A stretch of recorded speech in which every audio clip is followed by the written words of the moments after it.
no good. Rebounded by Anthony. 2 seconds left. Anthony for the win. Got it! Rolls it! Cole Anthony gives the Magic a victory. Close Up Magic. All right. Welcome back to another episode of the Close Up Magic. I'm your host, Stephen Cameron, and as always, we got my man, the myth, the legend, Malik Grady. What's going on, man? How you doing, sir? Doing good. I can't believe we're already here, basically less than a week away from Media Day with the Magic. It feels like it's flown by. It also feels like it has been literally forever. So that's where we are. You ain't kidding me, dude. This summer has flown by. Like, training camp, Media Day, right around the corner. I almost need a few more weeks, to be honest, to like just do more summertime. I'm not ready. I need a little bit more, but also I can't wait. It's kind of like one of those love-hate things, man.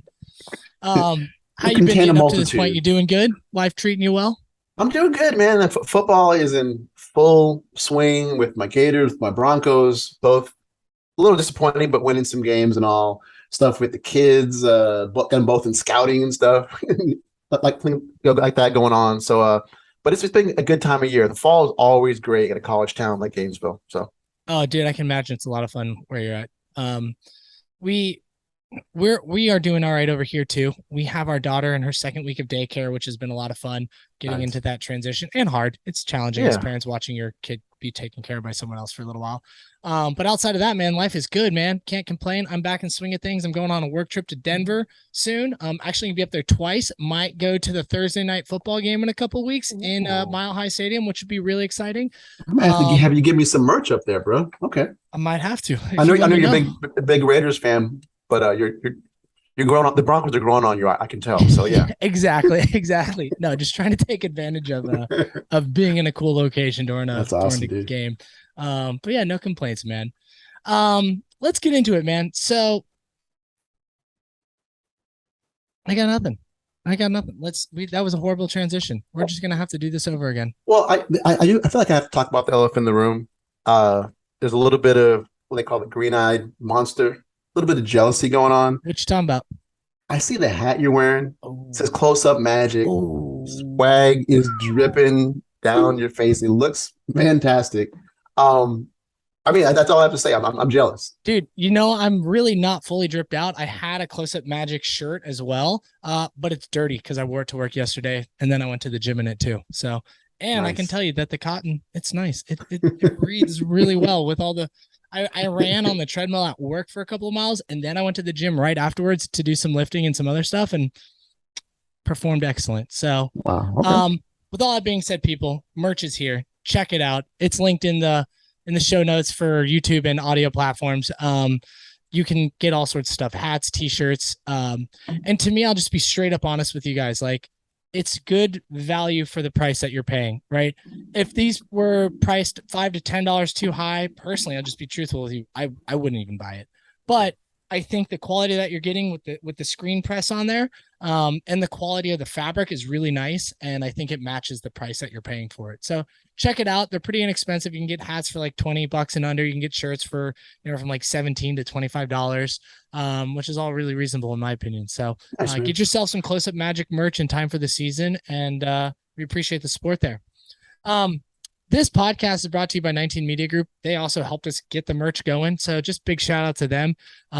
We appreciate them and all the support and love that they do. They help us get sponsors. They help us find other dope podcasts that are on our network. So go check all those podcasts out at 19 Supportive Media. People, dude. Supportive.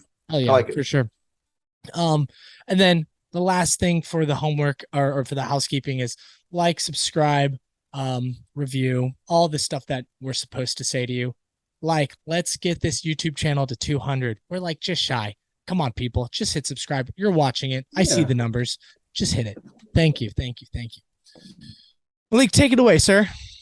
Well, a lot of stuff's been going on because the season's about to start.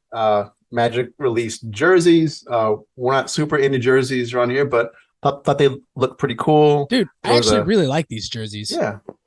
There was a lot of hubbub leading up to it. People were worried about the 2K, 23 game and how bad they looked in the pixels. But when it came into reality, it looked pretty cool. And you know what's going to look cool is if and when our players are looking awesome in them and actually winning. Like if Paolo Yes. Banchero is throwing down a tomahawk dunk on the break, guess what? The jersey's going to look pretty sweet when he does Look that. real You know what I sweet. mean? It's That's real the sweet. bottom line. Okay, so anyway, I think a lot of people were happy with the jerseys. To yeah, me, I thought so too. So they have a fun Nice to see. blue, a nice contrast with the dark black pinstripes and the dark border, which I really like the simplicity of it, not getting too crazy with the edges of the jersey. I love what they did with the stripes and the stars on the side stripe. And I hear you, people. I hear you. The font sucks. We all get it. But from someone who works in marketing and understands a little bit about branding, they're not going to change out just the font on the jersey until they do a full rebrand. And they're certainly not going to do a full rebrand when the team just won 22 games their last season. They're going to wait until we're a little bit more in our progress on the up and up. So I know from what we've been told, I think they're working on a rebrand. I imagine it'll be fully released in the next season or two, and that's when you can expect the updated font.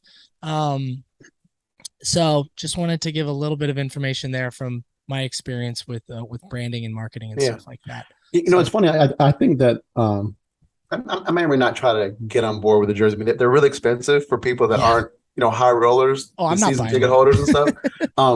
But Joey, our friend Joey, he had this really kind of plush jacket that he wore when he went up to the draft that I've had open on my phone for a while. So I might try to drop a little coin on that, get a little close-up Magic swag, and I'll be set for the season. So, kind of put the little coins away for that. So we'll see how it goes. If I buy a jersey, it's either a knockoff from overseas or it's like 50% off, end of season, bringing in the new stuff, player gets traded, something like that. That's when I get it. But honestly, there hasn't been a player on the team good enough for me to want to buy a jersey from that's the hope. The hope is that we're tempted. We're like, man, I really want a jersey now because we're awesome. We have a singular player like Franz or Banchero who makes me want to buy a jersey. That's the dream. That we're tempted to waste enough money that our wives are like, you spent how much? That kind of thing. That's the dream. Okay. You know who's gonna look really good in these jerseys? Swole Bamba. Swole Bamba. And how was that transition? That was fun. I love that, dude. Dude, Mo Bamba pictures came out online today. And granted, he's been working in the gym like all the time. I know all of our guys get in the gym. To me, this summer on social media, Mo Bamba was the one posting the most gym sweaty photos and like workout stuff. Yeah, I didn't see between him and Cole, I think. him and Cole. Cole did a lot of shooting stuff and those things, but like, bro, you could tell Mo was working it. And I'm a little biased because, we had Henry Wu on, his trainer, on the podcast, and I've since been able to keep a little bit of a friendship with him. And we message every now and then about summer training and how some players are doing and stuff like that. And I'm just super psyched. And then you see these pictures of him just looking cock diesel. And it doesn't look like crazy jack. It just looks like he's just filling out and he looks great. I even went back and I saw some of the pictures from his trip over in Africa where he just looked great. And I took French in high school. It's a long time away. And he kind of wrote something in French. And basically the gist of it was saying how this summer changed his life because how he connected with the kids over there. Yeah. He had his court and just to see him happy and swole and looking like that. It's just I'm excited for him. I hope he has a great season and just kind of looking forward to things from that. I'll just say a couple things real quick. It's his second fully healthy offseason that he's ever had entering the NBA outside of his rookie season and then last year. Yeah. So it's really his second full off season being in the NBA going into another year. So that's it's really exciting to me. Like what players get to do in their off seasons, it leads up to so much success to what they're going to have the following year. And for the first year coming off, he had the broken leg and then he was recovering from COVID. Last year, he had a healthy offseason. He took a really nice jump. This year, he's got another healthy offseason. I'm expecting a really nice jump. And, according to his trainer, I was just messaging him the other day. It's Mo looks fantastic. And he's gotten even better at the things he was already good at. And he's improving on a couple of weaknesses. And he's motivated that's the key too. I mean, you got to be careful. He is the ripe old age of 24. So it's all downhill from here, Exactly.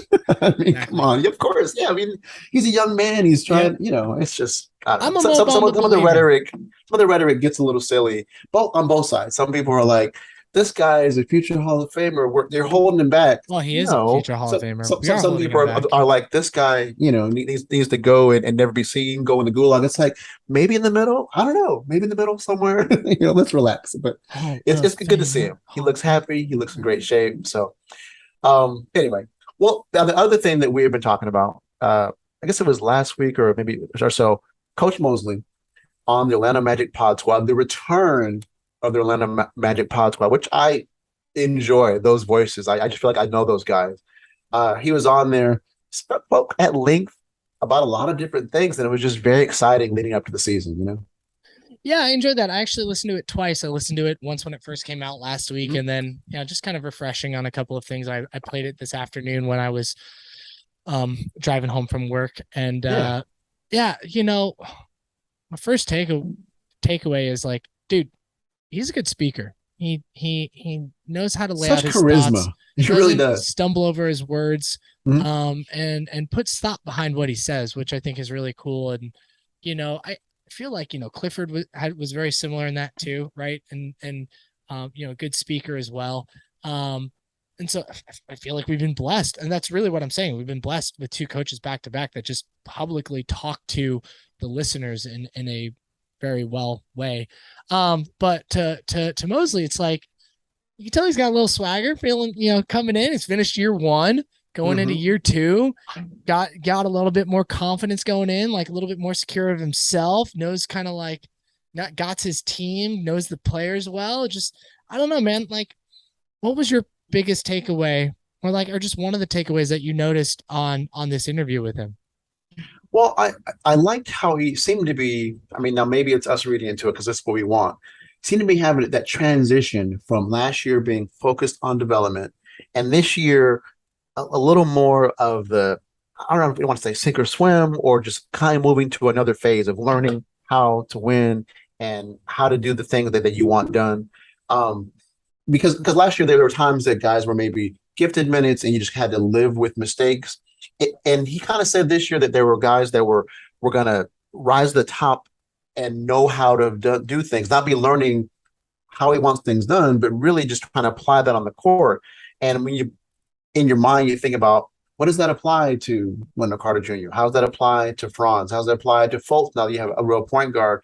And that kind of excitement that he seemed to have, it seemed infectious around the group on there as well. So that's what I kind of thought, that kind of transition from first year to second year and how that might be different, I to pick up from what you were saying, it's one thing that he was saying in sequence of that is the expectations with a lot of this team, since a lot of this team is carried from last year, is already set. He's not going to be okay with saying the same thing 3 times anymore. He kind of wants to say it once and let it stick, because these guys know what they should expect out of themselves under Coach Mosley's system. Only a couple of guys have an excuse because they haven't worked with him. And, that's the 2 draft picks this year and maybe Bull. And that's only because he came over late in the trade and was injured, and hasn't had a lot of coaching experience from that him continuity yet. Yeah. But everyone else is already been in the system. And so he shouldn't have to teach some of those same fundamentals to the whole team again, because they already have it ingrained into their systems. And I don't expect certain players to be able to continue to play through some mistakes. Like, they should be held a little bit more accountable on and off the court, in my opinion. And he mentioned one of my favorite phrases, what we all say. He said, iron sharpens iron. Yeah. These guys making themselves better. There was also one particular question. I can't remember who asked it of them. They said, can Franz be a primary?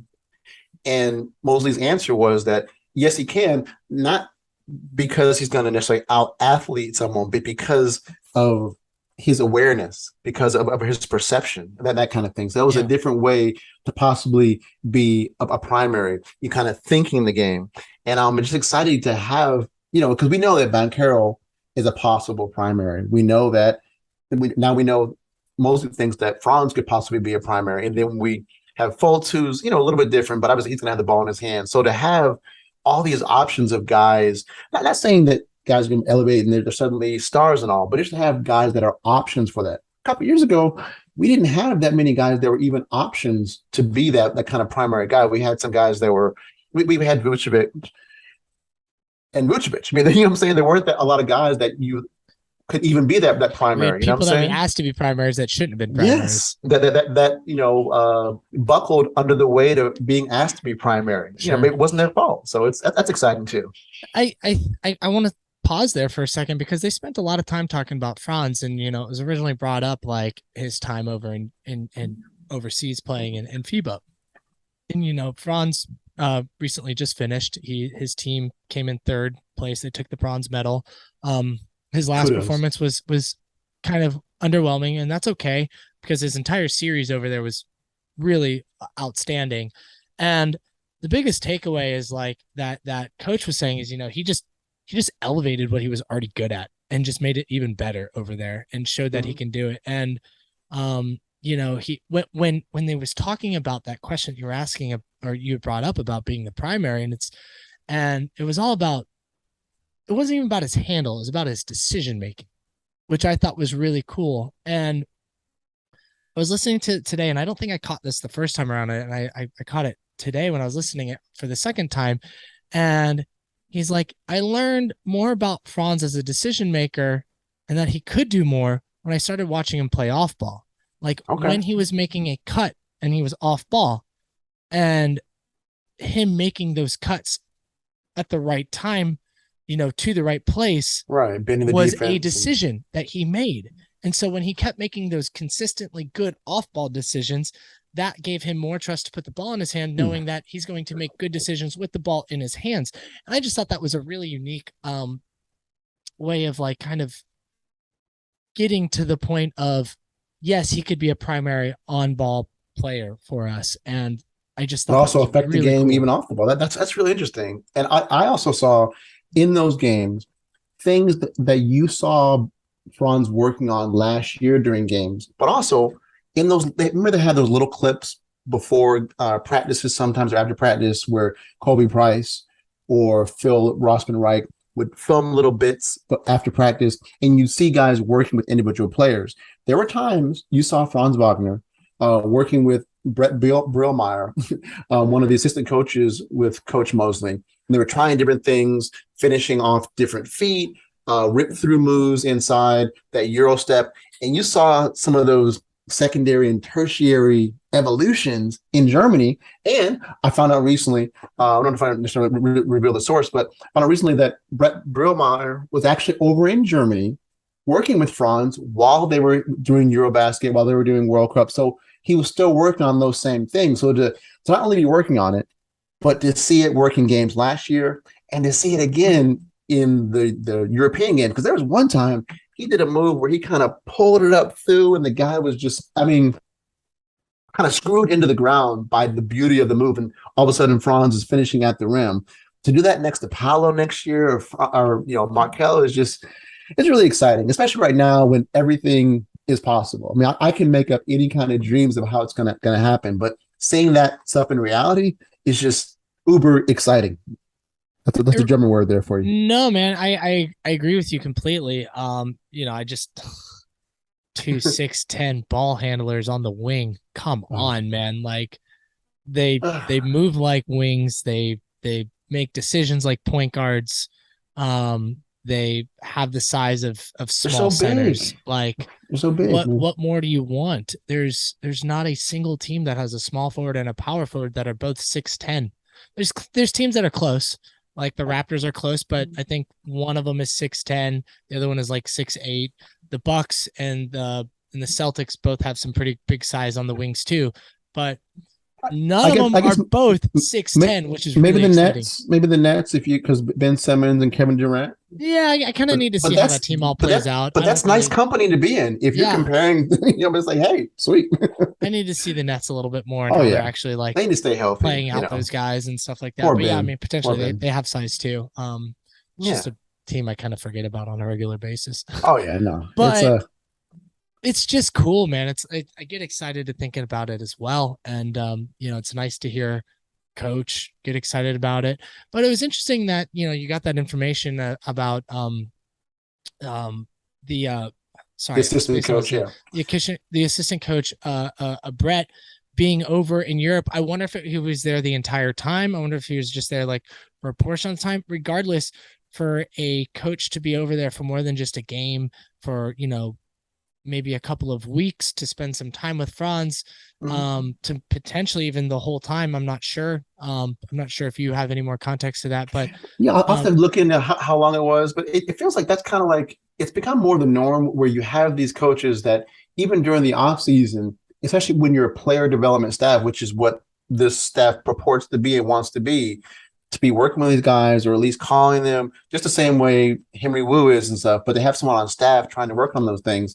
I mean, ideally, that pays off, during the season in continued evolution, Well, and what I was trying to get at is like the staff that Coach Mosley has right now feels really good. I know there's some changes that have been made. Like, I know we're still looking for a new shooting coach, I'm assuming, unless that position has been filled and we don't know about it. But after the announcement, a little bit on that today, we'll talk about that some. I don't necessarily think that position's been filled in the traditional way that we're thinking about it. But it's the staff is strong. The operations that Jeff Weltman and John Hammond have been doing with the team are really strong, and I'm just psyched. I'm just psyched. Do you want to talk about this next section yet? Yeah, well, I mean, and that's talking about the new hires where we talk.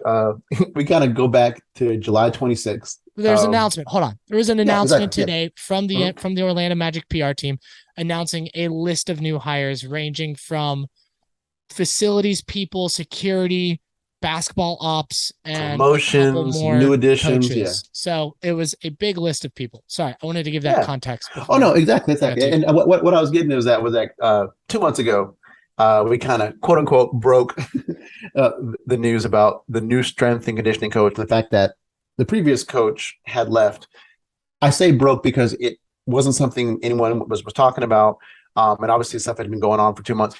Todor Pandov, that new head strength coach, is one of the additions that was announced yesterday. Everybody shrugged about it at the time, but it is interesting to see, hopefully Weltman and Hammond kind of continuing to consolidate their staff the way they want it. Especially there's quite a few moves afterwards and all. I don't know if there's anybody on the list that kind of caught your eye. I know there's just it's one of those things where who knows how these things are going to play out and all. But was anyone or any one position that kind of caught your eye? I know you had maybe mentioned Becky Bonner's promotion and all. So that's the only name I recognize. Gotcha. And I read this thing and I'm like, I read it twice and I don't know anyone on this list. I don't know if I'm supposed to know anyone on this list. I don't know if any of these people are going to make, I don't know what kind of impacts most of them are going to make. I don't know if they are filling people, like some of them are clearly got promotions, right? New titles and stuff like that. Like doesn't mean their old position, they just got more responsibility. But like some of these other ones are like new staff hires. And it's like, I don't know if you're filling someone that left.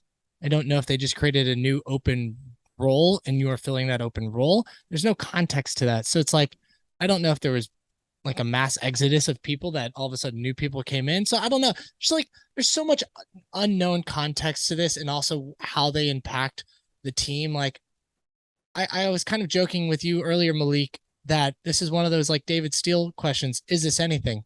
I'm sure it's something, but is it anything? I don't know. But yes, but the person that stuck out to me is Becky Bonner. And I just think she's a cool story because she's one of the few females that are high up in the basketball operations world in the NBA, which we need more female energy in this male dominant sport. Particularly when you see like someone who grew up in the NBA under Coach Pop's system and then go over to her first year in the WNBA, win Coach of the Year and take home the championship. And Becky Hammond, like that was amazing. So to see like for us to have another really strong female player in the NBA in our system, get her promotion, she's now the director of player services and pro personnel. again, I don't know what she I don't does. know quite what that means. I Definitely, got but to meet her once, and I messaged her on Twitter Okay. a couple times. She's a very nice human being, and had a lovely conversation with her when I got to meet her. But just well, I'm psyched. And also, she has a lot of varied experience. Obviously, she played college basketball. Oh yeah, She's worked with the NBA. She did some overseas work with the NBA, and then has worked up through the Magic after other things and all. So she's had the kind of varied experience that sometimes can turn into somebody going up the ranks in a front office, maybe someday running their own team, totally, which would be very exciting and all. So, well, yeah. Terrence Ross does a drill almost regularly that's called the Bonner Challenge, which is named after her and her family. I don't remember what it is. That's something to do with like hitting a free throw, hitting a 3-pointer, hitting a layup, something. And if you, there's a couple other shots in there as well. And if you miss it, you got to start over. But anyways, like, yeah, she's definitely had an impact on the game and on the team, and it's really cool. And she's been on a few podcasts over the years with the team, and if you ever listen to this podcast, you know she knows what she's doing. So yeah, she's very sharp. To answer your question, that's the only person's name that stuck out to me, other than our guy Todor Pandov, Pandov, the guy that you broke the news on. Well, it's cool. Interesting to me, like for me, like you asked whether or not whether there's been a mass exodus or new hires, that kind of thing. To me, in terms of looking at who is and who isn't, it hasn't necessarily seemed like there's been a lot of people leaving. Obviously, Nathan Spencer left. It has seemed to me more guys being added and kind of molding the way they want things to be done. I'm all for these guys kind of building how they want things done. We don't know the qualifications necessarily.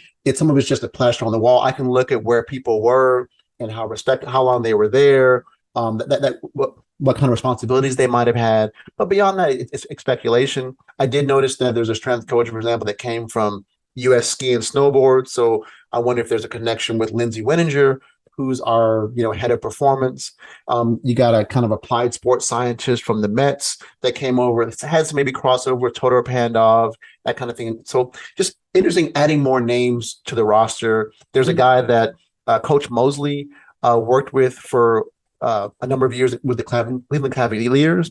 Has like 40 years of experience. I think his name is Aubrey McCreary. So he's a skill development coach. I don't know if he's going to specifically be the shooting coach or not. Well, maybe we'll find more out about that.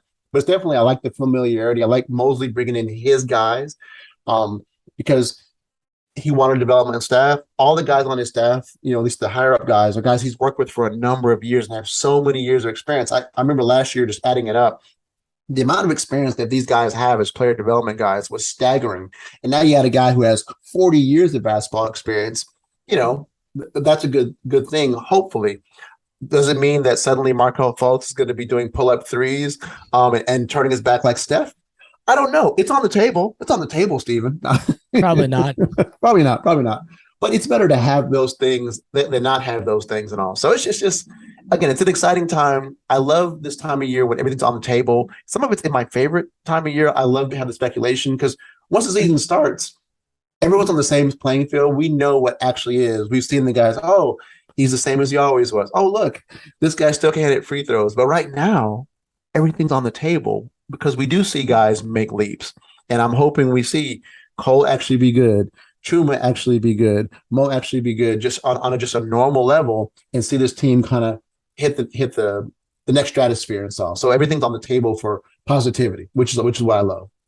Oh, for sure. Yeah. I mean, we're in speculation mode, and there's no reason to be speculating the negative on anyone, no matter how much you dislike a player. Like I dislike Bol as a player. I don't think he's an NBA player, but I'm sure hopeful that he is, and I'm proven wrong. And Mosley mentioned him. Mentioned him. He does something good. That'd be great, So it's